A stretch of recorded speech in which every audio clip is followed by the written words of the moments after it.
당신은 요즘 몸이 이전과 다르게 느껴지지 않으시나요? 아침에 일어나도 개운하지 않고 발이나 손이 이유 없이 붓고 소변색이 날마다 조금씩 달라지는 느낌이 들 때가 있죠. 혹시 물을 충분히 마시는데도 몸이 무겁고 피로가 쉽게 가시지 않는다면 그 변화의 첫 시작이 어디에서 오는지 스스로에게 물어본 적 있으신가요? 나이가 들수록 몸은 늘 조용히 신호를 보냅니다. 하지만 대부분은 이 신호들이 신장, 즉 몸의 정수기에서 비롯된다는 사실을 모른 채 지나갑니다. 65세 이상 중 약 3명 중 1명은 신장 기능이 떨어지고 있음에도 스스로 전혀 인지하지 못한다고 알려져 있습니다. 신장은 아프다고 외치지 않기 때문입니다. 통증도 없고 크게 불편한 느낌도 없으니 괜찮겠지 하고 넘기기 쉽습니다. 하지만 소리 없는 변화일수록 더 깊고 오래 갑니다. 무심히 지나친 그 첫 작은 신호가 시간이 지나면 피로, 부종, 혈압 상승, 소변 거품, 그리고 혈액 속 노폐물 축적까지 이어질 수 있다는 사실은 많은 분들이 놓칩니다. 저는 종종 한 환자분을 떠올립니다. 72세 남성분이셨는데 늘 살이 쪄서 다리 붓는 줄 알았지. 이게 신장 때문일 줄은 몰랐어. 라고 말씀하셨습니다. 매일 저녁 다리가 묵직하게 붓고 아침 소변에 거품이 생겼지만 그냥 나이 탓으로 돌리셨죠. 하지만 검사해보니 신장의 여과 능력이 또렷하게 떨어져 있었습니다. 다행히도 생활 습관을 바꾸고 특정 자연 조합을 꾸준히 섭취하면서 그분의 몸은 눈에 띄게 달라졌습니다. 저는 그때 많은 분들이 사실 같은 길 위에 있다는 걸 깨달았습니다. 신장을 이해하는 가장 쉬운 방법은 두 개의 작은 정수기라고 생각하는 것입니다. 혈액 속 불순물과 과도한 수분을 걸러주는 필터처럼 작동하지만 이 필터는 한번 과부하가 오기 시작하면 스스로 회복이 쉽지 않습니다. 특히 노폐물이 쌓이면 필터망에 미세한 찌꺼기가 끼듯 흐름이 둔해지고 신장이 쉬고 싶어 하는 순간들이 찾아옵니다. 그런데 놀라운 점은 몸이 보내는 신호가 이때부터 조용히 바뀐다는 것입니다. 바로 이 지점에서 생강 파슬리 조합, 이 많은 의료진들 사이에서도 주목받기 시작합니다. 따뜻하게 순환을 도와주는 생강, 그리고 염분과 노폐물을 부드럽게 배출시키는 파슬리. 이 두 가지는 전혀 특별해 보이지 않지만 신장 기능이 약해진 노년층에게는 매우 중요한 기능적 조합이 됩니다. 특히 혈류 개선 플러스 노폐물 배출이라는 두 가지 핵심 기능을 동시에 자극한다는 점에서 신장 관리의 기본축을 이루곤 합니다. 지금 이 순간 당신도 혹시 이런 질문이 떠오르지 않나요? 나는 어느 정도 신호를 놓치고 있었을까? 지금이라도 돌릴 수 있을까? 정말 생활 속 작은 변화로 신장이 나아질까? 희망적인 소식은 몸은 생각보다 빨리 반응한다는 점입니다. 신장을 압박하던 작은 실수 몇 가지만 줄여도, 그리고 자연 재료 몇 가지를 올바르게 활용하기만 해도 피로감, 부종, 소변 상태처럼 일상의 지표가 하나씩 밝아지기 시작합니다. 이제 잠시만 더 집중해 주세요. 이 영상의 마지막에서 생강 파슬리 비율, 섭취 타이밍, 많은 분들이 가장 많이 하는 실수 3가지까지 정확히 알려드릴 겁니다. 그럼 이제 우리가 왜 생강과 파슬리의 조합에 주목해야 하는지 그 근본부터 살펴보겠습니다. 당신의 몸속 혈액은 단 하루에도 1,500번 가까이 신장을 통과합니다. 그 안에서 미세한 여과막이 끊임없이 노폐물을 걸러내고 깨끗한 혈액을 다시 몸으로 보내죠. 그런데 나이가 들면 이 여과막이 얇아지고 혈관도 탄력을 잃습니다. 마치 오래된 정수기의 필터가 점점 느려지듯 신장의 능력도 조금씩 둔해집니다. 이때 가장 중요한 역할을 하는 것이 바로 혈류 X의 류입니다. 신장은 혈액이 원활하게 흘러야만 제 기능을 합니다. 그런데 혈관이 굳고 순환이 약해지면 아무리 좋은 음식을 먹어도 그 효과가 신장까지 제대로 도달하지 않습니다. 그래서 노령이 신장 건강을 이야기할 때 의사들이 항상 강조하는 첫 번째 조건은 혈류 회복입니다. 여기서 생강이 등장합니다. 생강은 잘 알려진 것처럼 몸을 따뜻하게 하는 음식이지만 단순한 따뜻함이 아니라 신장 주변 혈류를 실제로 개선하는 식물성 생리활성 물질을 가지고 있습니다. 특히 진저롤, 쇼가올 등의 성분은 미세한 혈관을 이완시켜 흐름을 부드럽게 만들어 줍니다. 신장의 작은 관들이 막힘없이 움직일 때 여과 기능도 눈에 띄게 안정됩니다. 반면 파슬리, parsley는 전혀 다른 방식으로 신장을 돕습니다. 파슬리는 수분 배출, 염분 조절, 요산 배출에 관여하는 플라보노이드가 풍부합니다. 몸 안에 오래 머무르던 찌든 수분을 자연스럽게 밀어내주고 신장에 쌓여있던 부담을 가볍게 만들어줍니다. 특히 많은 노년층이 겪는 부종 저림 몸 무거움은 이 수분 정체와 관련이 많습니다. 즉, 생강과 파슬리는 서로 다른 길로 가지만 결국 같은 목표, 신장의 부담을 덜어주는 것에 도달합니다. 그런데 여기서 많은 분들이 놀라는 사실이 있습니다. 바로 두 가지 재료를 함께 쓰면 단독으로 썼을 때보다 훨씬 더 안정적이고 빠르게 반응이 나타난다는 점입니다. 이유는 간단합니다. 생강, 혈류를 열어주는 역할.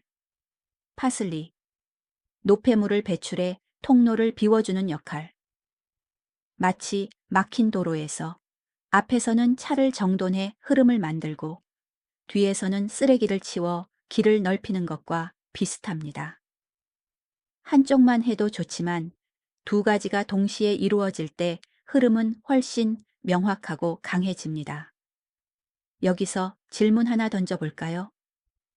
혹시 지금의 피로와 부종이 몸속 흐름이 막혀 있다는 신호일 수 있다면? 조금 무섭게 느껴질 수 있지만 이 질문을 던지는 순간부터 회복의 문이 열립니다. 이제 이 두 재료를 통해 실제로 몸이 변화한 한 사람의 이야기를 들려드리겠습니다. 그분은 15세 여성 환자분이었습니다. 늘 선생님, 다리가 항상 무겁고 밤마다 소변이 2번 이상 나와요. 라고 말씀하셨죠. 병원 검사에서는 큰 질환은 없었지만 신장 여과 기능이 나이에 비해 더 빨리 떨어지고 있었고 혈액 속 요산 수치도 조금씩 올라가는 중이었습니다. 무엇보다 본인은 그저 나이 들어서 그렇다고만 여기고 계셨습니다. 저는 그분에게 생강과 파슬리를 활용하는 간단한 루틴을 제안했습니다. 매일 많은 시간을 들일 필요도 없는 삶에 자연스럽게 녹아드는 방식이었죠. 처음엔 반신반의하셨지만 이 정도면 해볼 만하네 라는 마음으로 시작하셨습니다. 그리고 2주 후 처음으로 변화가 나타났습니다. 이상해요. 다리가 전보다 덜 붓고 밤에 화장실을 한 번만 가요. 그분의 표정에는 놀람과 안도감이 함께 섞여 있었고 저는 그 순간 이 조합이 노년층 신장 관리에 얼마나 중요한지를 다시 한번 확인했습니다. 3주차가 되었을 때는 아침 피로도가 뚜렷하게 줄고 하루 종일 몸이 가볍다고 하셨습니다. 그리고 가장 흥미로운 변화는 소변의 거품이 줄어들었다는 것입니다. 사실 소변 거품은 많은 분들이 무심히 넘기는 신호지만 단백질이 소변으로 새어나오는 여과막 약화의 조짐일 가능성이 있습니다. 그분의 경우엔 완전히 정상으로 돌아오진 않았지만 분명히 좋아지고 있었습니다. 이 변화는 단순한 우연이 아닙니다. 생강은 그분의 신장 주변 모세혈관을 부드럽게 열어주었고 파슬리는 몸속 쌓인 염분과 수분을 자연스럽게 배출시키며 신장의 부담을 줄였습니다. 몸이 가벼워진 이유는 바로 이 부담의 감소 때문이었습니다. 그러나 여기엔 한 가지 반전이 있습니다. 많은 전문가들은 파슬리는 이뇨작용이 강해 신장에 좋다고 말하지만 반대로 너무 과하게 사용하면 오히려 신장을 피곤하게 만들 수 있다는 지적도 있습니다. 그래서 비율과 섭취 방식이 아주 중요합니다. 저 역시 그분에게는 매우 절제된 양을 추천했고 그 범위 안에서 가장 안전한 효과가 나타났습니다. 이쯤에서 스스로에게 다시 묻고 싶어집니다. 혹시 나도 지금 몸의 무게와 부종을 방치하고 있는 건 아닐까? 이 질문은 두려움이 아니라 회복의 출발점입니다. 이제 왜 나이가 들수록 신장이 더 쉽게 지치는지 조금 더 깊이 들어가 보겠습니다. 신장은 평생 하루도 쉬지 않는 장기입니다. 하지만 노화가 진행되면 신장 속 모세혈관과 여과막은 점점 얇아지고 탄력을 잃습니다. 마치 오래 사용한 커피 필터가 더 천천히 물을 통과시키는 것과 같은 원리입니다. 젊을 때는 쉽게 걸러지던 소금, 노폐물, 단백질 찌꺼기들이 어느 순간부터는 부담으로 쌓이기 시작합니다. 나이가 들면 혈관이 약해지고 순환이 느려지며 체내 수분 조절 능력도 크게 떨어집니다. 그래서 조금만 짠 음식을 먹어도 다음 날 손발이 붓고 몸이 무거워지는 일이 잦아집니다. 어떤 분들은 물을 더 마시면 되겠지 라며 하루 종일 물병을 들고 다니지만 혈관과 신장이 약한 상태에서는 물을 많이 마시는 것만으로는 해결되지 않습니다. 오히려 더 붓고 더 피곤해지는 분들도 많습니다. 놀라운 사실은 신장은 70%가 손상될 때까지도 특별한 통증을 보내지 않는다는 점입니다. 그래서 대부분의 노년층은 이미 기능이 떨어진 뒤에야 문제가 있다는 걸 깨닫습니다. 그렇기 때문에 신장은 조기 개입이 무엇보다 중요합니다. 변화를 이끌어낼 수 있는 시기는 생각보다 훨씬 빨리 지나갑니다. 이때 생강과 파슬리는 신장 노화를 완전히 되돌리지는 못해도 남아있는 기능을 보호하고 흐름을 회복시키는데 매우 중요한 역할을 합니다. 특히 생강이 혈류를 열어주고 파슬리가 과도한 염분과 수분을 밀어낼 때 신장은 갑작스러운 부담 대신 부드러운 흐름 속에서 쉬어갈 수 있습니다. 하지만 여기서 중요한 질문이 떠오릅니다. 그렇다면 정확히 어떻게 섭취해야 안전하면서 효과적일까? 많은 분들이 헷갈리는 이 문제를 풀기 위해 이제 생강과 파슬리가 신장을 돕는 작용을 조금 더 깊이 들여다보겠습니다. 당신이 생강을 떠올릴 때 가장 먼저 생각나는 감각은 따뜻함일 것입니다. 그런데 의학적으로 생강의 따뜻함은 단순한 체감 온도 상승이 아니라 신장을 포함한 주요 장기로 가는 혈류 자체의 질을 바꾸는 변화입니다. 특히 나이가 들수록 손발이 찬 분들, 허리 아래가 차갑고 하루 종일 피곤한 분들은 이 밑의 순환이 크게 떨어져 있는 경우가 많습니다. 생강 속 진저롤, 쇼가올 성분은 모세혈관을 부드럽게 열어주는 능력을 갖고 있습니다. 혈관이 살짝 이완되면 혈액은 더 따뜻하고 부드럽게 흐르고 이 흐름은 신장이라는 작은 필터까지 도달해 여과막이 제 기능을 하도록 도와줍니다. 또 생강은 혈액 속에 쌓여 있던 끈적한 성분들을 완화해 흐름의 점도를 낮추는 데 도움을 줍니다. 쉽게 말해 막힌 곳을 살짝 열어주는 역할을 하는 셈입니다. 여기서 많은 분들이 놓치는 사실이 있습니다. 혈류가 좋아지면 신장은 스스로 회복할 시간을 벌게 된다. 는 점입니다. 신장은 하루 종일 피로와 압박을 받기 때문에 잠시라도 흐름이 부드러워지면 부담이 크게 줄어듭니다. 이쯤에서 질문 하나 드리고 싶습니다. 당신의 신장은 지금 편안하게 쉬고 있을까요? 아니면 버티고 있을까요? 생강의 작용은 혈류 개선뿐만 아니라 신장 주변 염증을 완화하는 효과도 있습니다. 나이가 들면 신장은 미세한 염증을 자주 겪게 되고 이 염증이 반복되면 여과막이 더 빨리 얇아집니다. 생강은 이런 미세 염증을 가라앉혀 신장의 소모를 줄여줍니다. 하지만 여기에는 한 가지 반전이 있습니다. 생강은 몸을 따뜻하게 하지만 체질적으로 열이 많은 분 또는 염증성 위장 질환을 가진 분이 과하게 섭취하면 오히려 속이 쓰리거나 가슴이 답답해질 수 있습니다. 그래서 생강은 적절한 양이 중요합니다. 많이 먹는다고 더 좋은 것이 아닌 혈류가 편안해지는 만큼만 섭취하는 것이 핵심입니다. 또 하나 흥미로운 점은 생강의 따뜻함이 단순히 신장을 향하는 혈류만 개선하는 것이 아니라 심장 대동맥 신장으로 이어지는 전신 순환 전체를 돕는다는 사실입니다. 그래서 생강을 꾸준히 섭취한 많은 분들이 숨이 더 편해지고 아침이 덜 무겁다고 말하곤 합니다.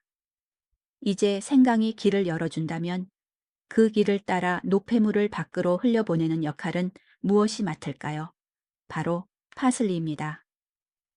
이제 다음 섹션에서 그 핵심을 확인해 보겠습니다. 파슬리는 한국에서는 장식 채소 정도로만 활용되는 경우가 많지만 실제로는 고대부터 신장의 부담을 줄이는 대표적인 약초로 사용되어 왔습니다. 파슬리에는 강력한 이뇨작용과 염분 배출 기능이 있는데 특히 나트륨을 몸 바깥으로 끌어내는 데 도움이 됩니다.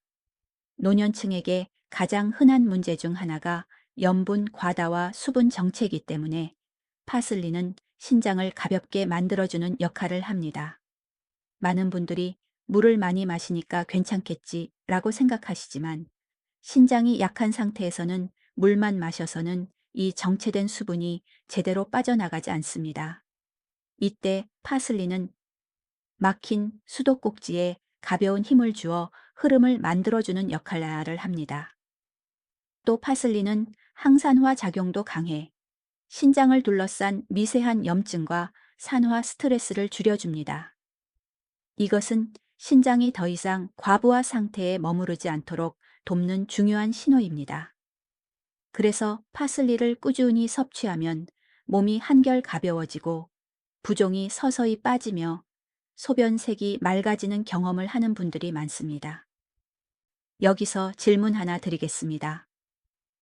당신의 몸속에는 지금 얼마나 많은 수분이 갇혀 있을까요? 그러나 파슬리에도 주의해야 할 점이 있습니다. 너무 강한 이뇨작용 때문에 신장이 매우 약한 상태거나 특정 약물을 복용 중인 분, 특히 이뇨제, 혈압약, 와파린 등은 과한 섭취가 오히려 탈수를 유발하거나 약물과 상호작용할 수 있습니다.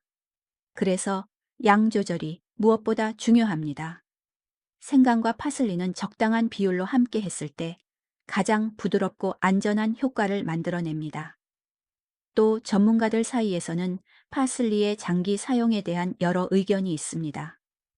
일부는 꾸준히 적정량을 먹으면 신장 보호에 도움이 된다고 말하지만 다른 일부는 지나친 이뇨작용이 신장을 지치게 할 수 있다고 경고합니다.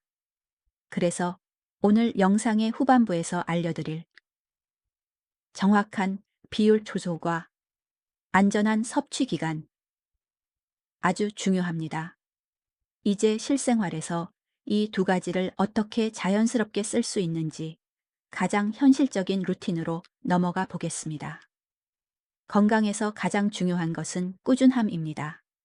그래서 생강 파슬리 활용법은 복잡할 필요가 없습니다. 특히 신장은 갑작스러운 변화보다 부담이 적은 작은 변화를 더 좋아합니다.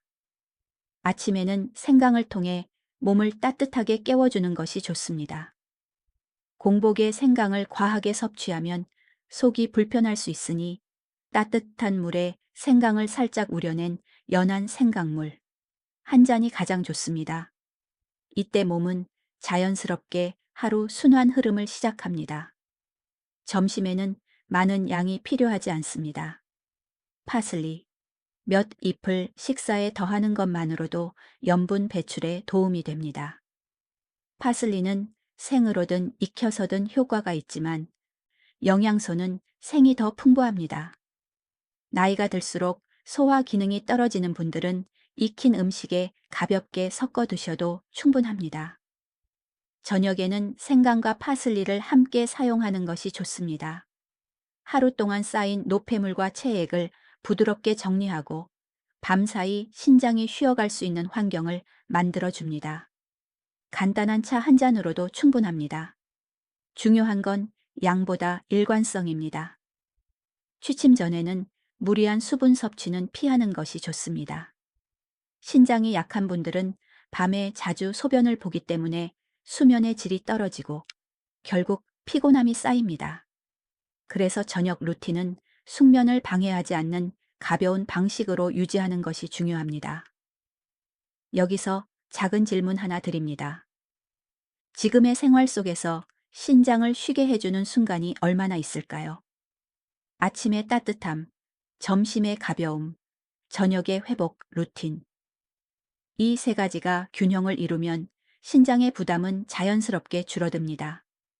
그렇다면 이제 한 단계 더 깊은 이해를 위해 생강과 파슬리에 대해 가장 많이 오해하는 부분들을 짚어보겠습니다. 많은 분들이 물을 많이 마시면 신장이 좋아진다고 믿습니다. 하지만 이것은 절반만 맞는 사실입니다. 신장이 건강한 젊은 사람에게는 물을 많이 마시는 것이 도움이 되지만 신장 기능이 떨어진 노년층에게는 오히려 수분 과부하를 유발할 수 있습니다. 물은 들어오는데 나가지 못하면 다리 쏜 얼굴이 붓고 숨이 차거나 피곤함이 심해지기도 합니다. 또 생강은 뜨거운 성질이라 신장에 안 좋다는 오해도 많습니다. 실제로 생강의 따뜻함은 신장을 부담시키는 열이 아니라 순환을 돕는 따뜻한 흐름입니다. 열이 많은 분들만 과다 섭취를 피하면 대부분에게 생강은 안전하고 유익합니다. 파슬리에 대해서도 잘못 알려진 이야기들이 있습니다. 파슬리는 무조건 이뇨를 시키니까 신장이 약한 사람은 먹으면 안 된다. 는 주장도 있지만 이는 과한 양을 먹을 때 이야기입니다. 하루에 적정량을 꾸준히 섭취하면 오히려 신장 부담이 줄어듭니다. 여기서 또 하나 중요한 질문을 던져봅니다.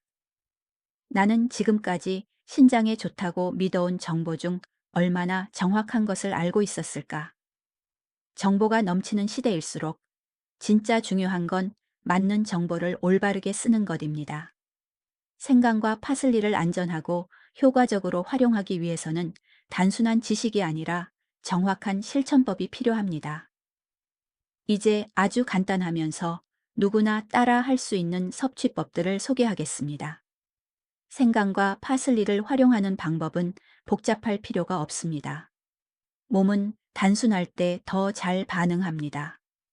아래 세 가지 방식은 제가 많은 환자들에게 권하는 가장 부드럽고 안전한 방법입니다. 첫 번째, 생강 파슬리 물 생강 몇 조각과 파슬리 한 줌을 넣고 가볍게 끓여서 만든 물입니다. 오래 끓이는 것보다는 은은하게 5, 7분 정도 우려내는 것이 좋습니다. 너무 진하면 위장에 부담을 줄 수 있기 때문입니다. 이 물은 신장 주변 혈류를 열어주고 체내 나트륨과 수분을 부드럽게 배출시키는데 도움을 줍니다. 두 번째, 식사 속 파슬리 활용 매 끼니 조금씩 섞어 먹는 것만으로도 염분 배출 효과를 얻을 수 있습니다. 파슬리는 적게 자주가 원칙입니다. 특히 국찌개 반찬처럼 짠 음식에 함께 더하면 염분 균형을 잡는 데 좋습니다. 세 번째, 생강 향차, 생강향을 은은하게 우려낸 차는 혈류 개선과 저녁 부종 완화에 매우 좋습니다. 밤에 너무 많은 수분을 마시는 것은 좋지 않지만 저녁 식사 후 1시간 이내에 따뜻한 생강향차는 몸을 편안하게 풀어주고 수면에도 도움을 줍니다. 여기서 한 번 더 생각해 볼까요? 이 세 가지 중 어떤 것이 지금의 내 생활에 가장 자연스럽게 들어올 수 있을까? 생활 속에서 쉽게 지속할 수 있는 방법을 찾는 것이 신장 케어의 핵심입니다. 이제 다음 단계에서는 이 좋은 조합을 더 안전하게 쓰기 위해 반드시 알아야 할 사람들, 주의해야 할 경우를 안내해 드리겠습니다. 생강과 파슬리는 대체로 안전한 자연 재료입니다. 하지만 모든 자연 재료가 모든 사람에게 똑같이 안전한 것은 아닙니다. 특히 신장이 약해진 노년층은 작은 변화에도 예민하게 반응할 수 있기 때문에 섭취 전에 자신의 몸 상태를 점검하는 것이 무엇보다 중요합니다. 먼저 저혈압이 있는 분은 생강 섭취에 조금 더 주의해야 합니다.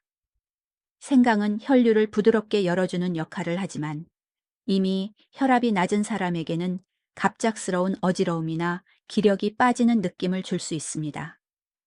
물론 적정량을 지키면 큰 문제가 되지 않지만 공복에 진한 생강차를 마시는 방식은 피하는 것이 좋습니다. 몸이 따뜻해지는 느낌을 기준으로 부담 없는 범위에서 천천히 늘려가는 것이 안전합니다. 또 와파린 같은 혈액 희석제를 복용 중인 분은 파슬리의 비타민 K 함량을 고려해야 합니다. 파슬리는 미량이지만 혈액 응고에 관여하는 영양소를 포함하고 있으므로 약물 효과를 흔들 가능성이 있습니다.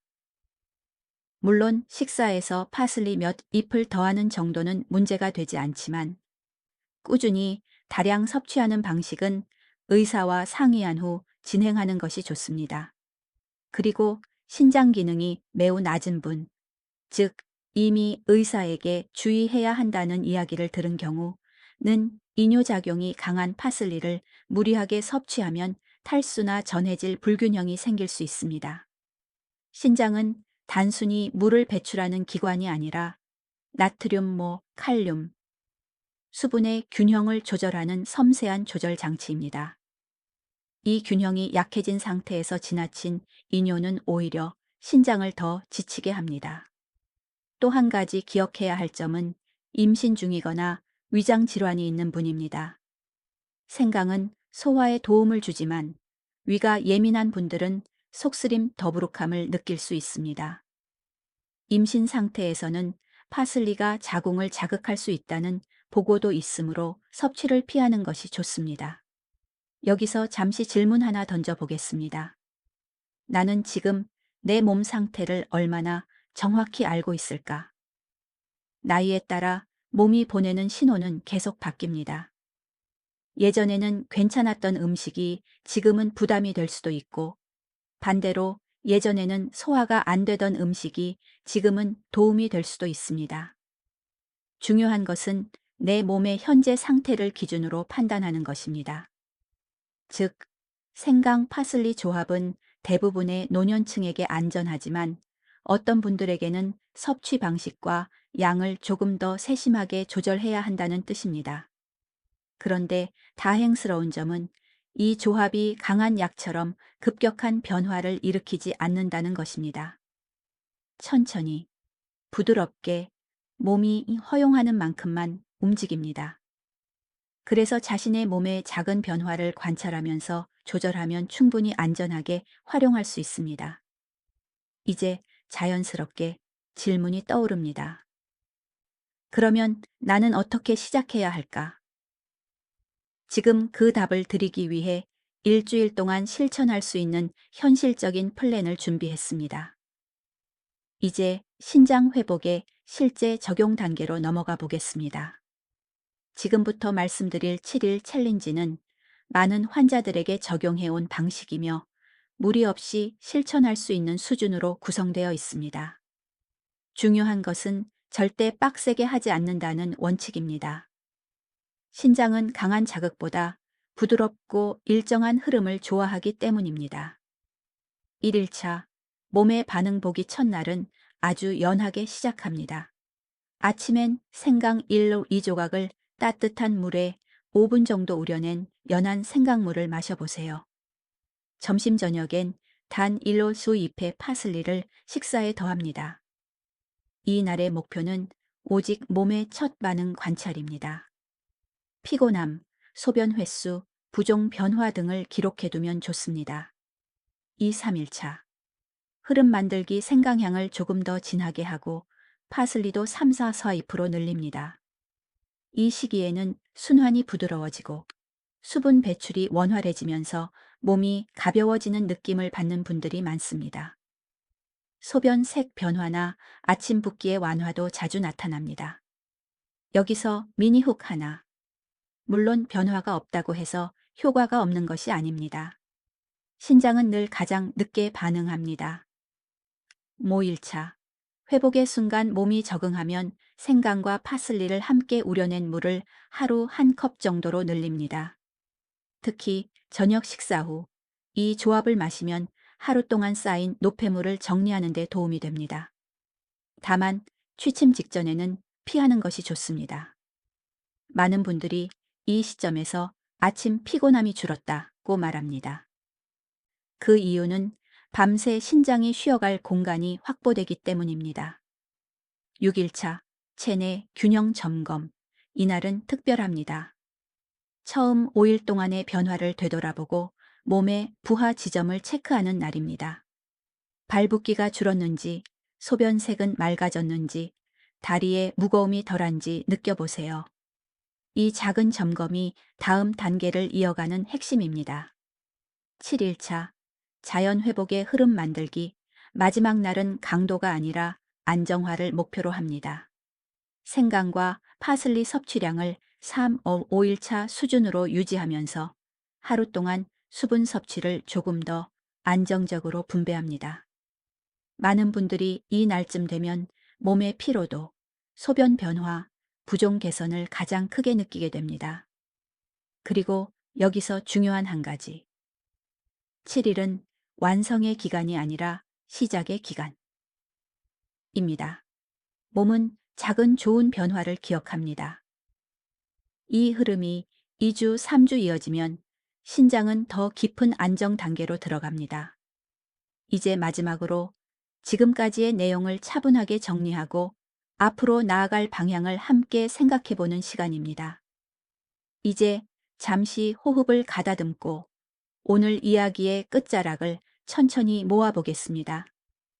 지금까지 당신은 신장이 보내는 작은 신호들을 어떻게 구별하는지, 생강과 파슬리가 어떤 방식으로 몸을 도와주는지, 그리고 7일 동안 어떤 변화를 기대할 수 있는지 차근차근 살펴보았습니다. 그리고 이 과정 속에서 당신 몸 안의 흐름이 얼마나 민감하고 동시에 얼마나 회복력이 있는지도 확인하셨을 것입니다. 신장은 조용한 장기입니다. 아프다고 말하지 않고 힘들다고 티도 내지 않습니다.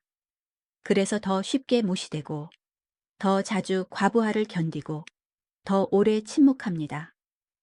하지만 몸이라는 것은 늘 작은 회복의 실마리를 남겨둡니다. 부종이 조금 빠지는 느낌, 아침 피곤함이 옅어지는 순간, 소변색이 맑아지는 변화.